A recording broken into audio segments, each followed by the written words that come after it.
The regulator that spent years blocking crypto from touching traditional markets just reversed course, and it could change how stocks are traded forever. The SEC is preparing what it calls an innovation exemption for tokenized securities, a framework that would allow stocks to be issued and traded directly on blockchain networks.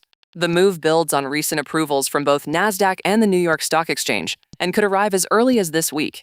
If implemented, it would open the door for crypto-native platforms to offer regulated equity trading alongside digital assets for the first time. Just yesterday, Hyperliquid launched unofficial pre-IPO stock trading on a decentralized exchange.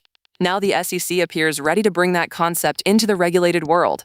The shift signals a dramatic change in tone from Washington, where tokenized real-world assets are increasingly seen as the next frontier rather than a threat.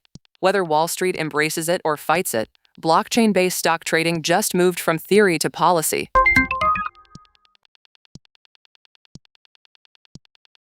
Last week, $1 billion left Bitcoin ETFs, and it took 7 days to get there.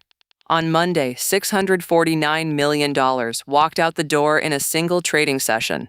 U.S. spot Bitcoin ETFs posted their worst single-day outflow in months, driven by escalating geopolitical tensions and a broader flight from risk assets. The Fear and Greed Index has now dropped to 25, firmly in extreme fear territory, down from neutral just 2 weeks ago. But there is a twist. While institutional ETF money is leaving, long-term Bitcoin holders are actually buying. On-chain data shows wallets that have held for over a year are accumulating at the fastest pace since the last bear market bottom. The question is which side of this trade will be proven right: the institutions running for the exits, or the long-term believers loading up while the price sits at $76,000?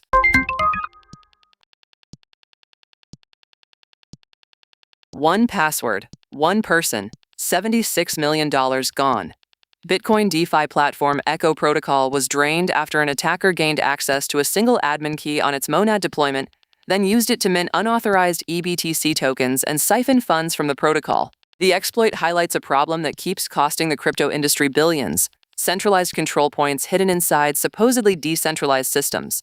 In this case, one compromised key was all it took to bypass every smart contract safeguard the protocol had built.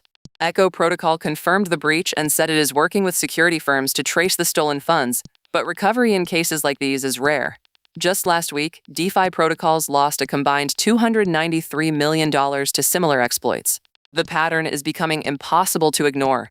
Until protocols eliminate single points of failure, these attacks will keep happening. Subscribe now.